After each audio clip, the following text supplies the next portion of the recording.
Tragedy struck in Ibadan, Nigeria, when a stampede at a children's Christmas party claimed at least 35 lives and left 6 critically injured. The event, organized by Wings Foundation to distribute financial aid to 5,000 children, drew an overwhelming crowd, highlighting the severe poverty plaguing the nation. Despite warnings from a sponsoring radio station and the presence of security personnel, the situation spiraled out of control, leaving families devastated and authorities scrambling to respond.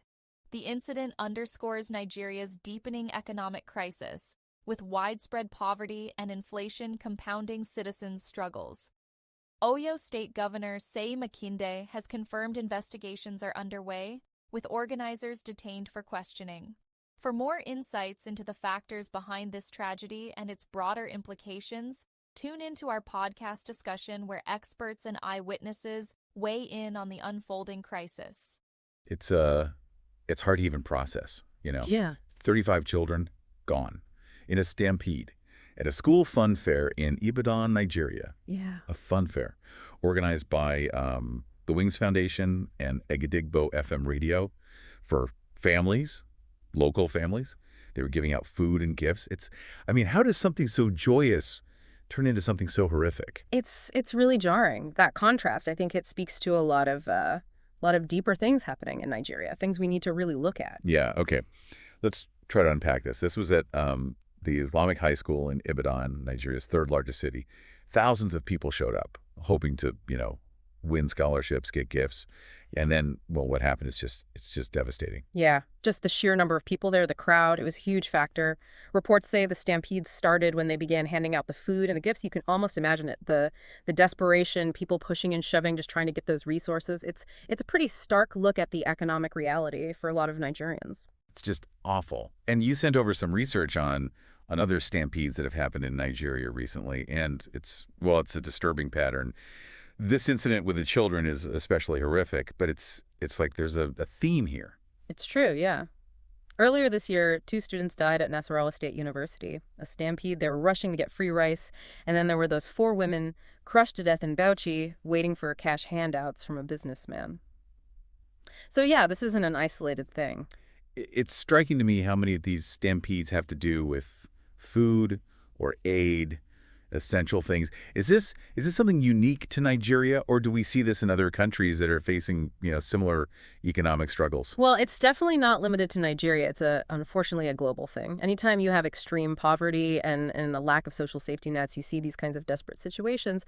But the frequency and how bad they are in Nigeria, it's alarming. And this is where the current economic crisis in Nigeria really comes into play. It's the worst they've seen in a generation. So we're talking about people being so desperate for basic necessities that they're willing to risk their lives in these incredibly dangerous situations. It's complicated, for sure, but that desperation, it's a huge factor, without a doubt. We also need to look at the people who organized this event, the organizers. What safety measures did they have? Was there crowd control? A plan for distributing things in an organized way? Hopefully the investigation will get to the bottom of that. Well, speaking of the investigation, 8 people have been arrested, including the main sponsor of the event. So it seems like the police are taking this pretty seriously, which is, I guess, something. Yes, a quick response from law enforcement, that's really important, and a thorough investigation is crucial to figure out what went wrong and if anyone should be held responsible. But it's important to remember that, investigations, legal proceedings, those don't bring back the victims. That's true. And as far as the government's response goes, the Oyo State Governor, Seyi Makinde, he offered his condolences on X. Yeah. Expressing sympathy, that's important, but there needs to be action behind those words. That's a good point. What kind of action should we be looking for? Well, President Tinubu has called for a review of public event safety, a comprehensive review. And he wants stricter enforcement of the regulations they already have. He's also talked about regular safety audits for event venues. So what would these safety audits involve? What are we talking about there? Basically, you'd have qualified professionals come in and assess the risks at venues before events even happen. They'd look at how many people the venue can safely hold, where the entrances and exits are, emergency procedures, things like that. It's a proactive approach to try and identify hazards and prevent these kinds of tragedies. It makes sense. Seems like they are starting to move in the right direction. Hopefully it will prevent this from happening again, but, these things take time. What about right now, in the immediate aftermath? What's being done to help the families who have been affected by this horrible event? That's a really important question. And honestly, we don't have a lot of concrete information about immediate support, but it's absolutely essential that the government steps up and offers assistance to the families of the victims.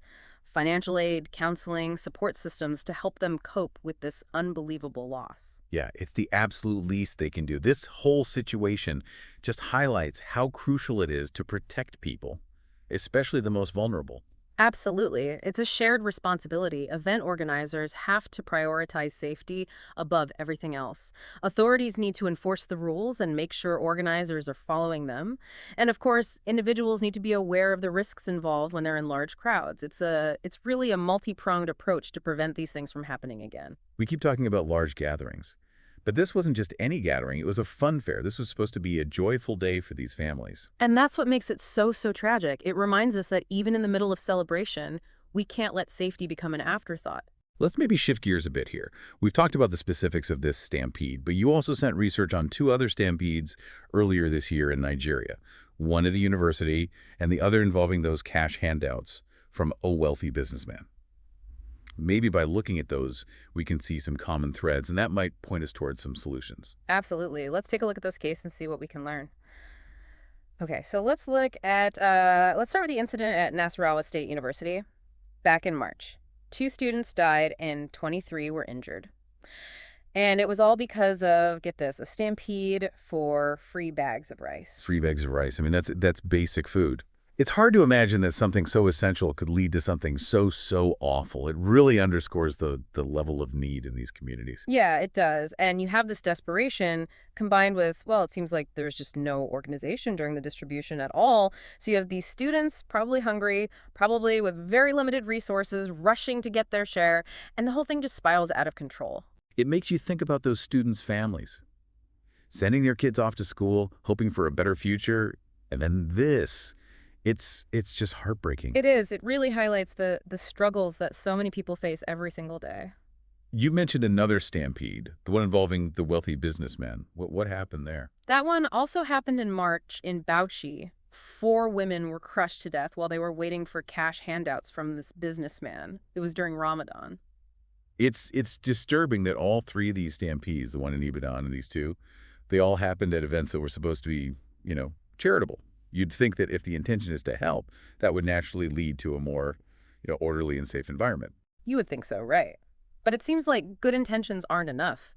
It's this mix of economic hardship, the big crowds, and then what seems to be a lack of crowd control, proper crowd control, that creates the conditions for disaster.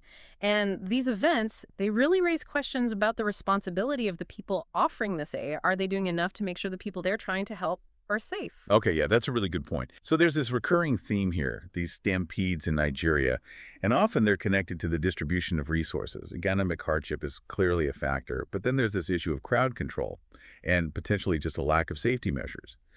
I'm curious about the investigations. What are authorities actually looking at in these situations? That's a good question. When they investigate stampedes, they tend to focus on a few key areas.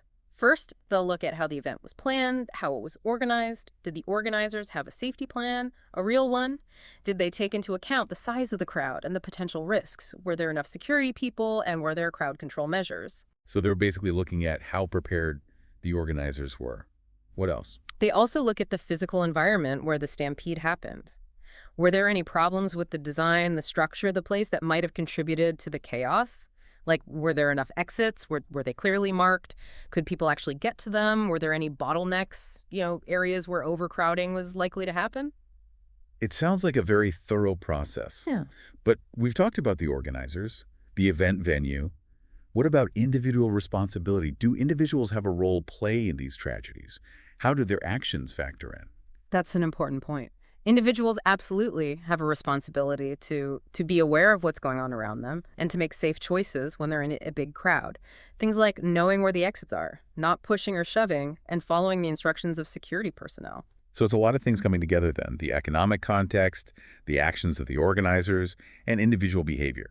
So what are the solutions? How do we stop this from happening again? It's not an easy question to answer, but I think there are a few ways to approach it.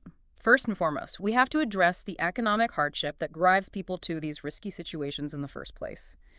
Creating more job opportunities, investing in education, strengthening social safety nets, those are crucial long-term solutions. But those are big systemic changes. They take time. I understand that, but what can be done right now? What are some more immediate things that could be done? In the short term, we need to see real improvements in crowd management and safety protocols at these public events. Things like organizers communicating clearly with the crowd, designated areas for people to line up, trained security personnel who know what their responsibilities are, and really importantly, detailed plans for how to respond in an emergency. More organization, better planning, and being proactive about safety. Those are key. But it sounds like this isn't just about government policies and rules. It's about changing the whole culture around these events. Exactly. We need to build a culture of safety and responsibility. And that's at every level. This means educating people about the dangers of overcrowding, the importance of following safety guidelines. And it means giving individuals the power to speak up, to report unsafe conditions, whether they're attending an event or organizing one. This has been really, really insightful, but it's also been very heavy. You know, thinking about those 35 children who died in Ibadan, their families, their friends, their teachers, they're dealing with such unimaginable pain. Yeah. You need to acknowledge that human cost. Absolutely. Behind every statistic, there are real people with hopes and dreams and people they love. And it's their stories that we need to keep in mind. Their losses should push us to act, to do whatever we can to prevent these tragedies from happening again. Yeah, it's easy to feel kind of overwhelmed by all of this. The poverty, the lack of safety, these tragedies happening over and over. But it sounds like what you're saying is that we all have a part to play in making things safer. Exactly. And there are so many ways to do that. We can hold our leaders accountable, advocate for stricter safety rules, and support organizations that are working to address poverty and inequality. So raising awareness, holding people in power responsible, and actually being part of the solution, even in small ways. Yeah. Are there any specific organizations that come to mind? Groups that are doing really good work in this area? Oh, absolutely. There are a ton of organizations, both in Nigeria and internationally, that are trying to improve safety and tackle poverty. Groups like the Nigerian Red Cross, Doctors Without Borders, and a bunch of local NGOs. They're providing humanitarian aid, disaster relief, community development programs. And these organizations, they really rely on public support, donations, volunteering, all of that. It's a good reminder that we can all make a difference. Even if we can't be there in Nigeria, we can support the organizations that are. And besides supporting those organizations, what can we do as individuals? Yeah. Especially those of us who, might not be able to make big financial contributions. There's a lot you can do even without donating money. Just spreading awareness is huge. Sharing information about these tragedies on social media, talking to your friends and family, even writing to your elected officials to advocate for policy changes. Those things can really make a difference. It's about getting those voices heard, making sure people know about these stories. Yeah. And beyond that, are there things we can do in our own communities to promote safety? I mean, this isn't just a Nigeria problem. Stampedes happen everywhere. Right, exactly. We can take these lessons and apply them to our own lives wherever we live. Being aware of our surroundings when we're in large crowds, knowing where the exits are, encouraging event organizers to prioritize safety, those are small but effective things we can all do. You've given us a lot to think about today. This deep dive has been, well, heartbreaking, but also incredibly insightful. We've explored this tragedy in Ibadan, the economic and societal factors involved, and maybe some ways forward. It's been a tough conversation, for sure, but an important one. We can't shy away from these difficult topics. It's through understanding, awareness, and action that we can create a better future, a future where these kinds of tragedies, they don't happen anymore. I think that's really the key takeaway here. This tragedy in Ibadan, as awful as it is, it gives us a chance to really reflect. It makes us look at our own roles in making our community safer, here at home and around the world. I completely agree. Let this tragedy be a starting point for positive change, a reminder that we all have the power to make a difference in creating a safer and more compassionate world. Well, thank you so much for joining us on this deep dive. It's been a heavy topic, but your insights have been so valuable. To our listeners, we hope this conversation has been informative and has given you some things to think about. Remember, even small actions can have a big impact. Let's all do our part to create a world where tragedies like this are a thing of the past.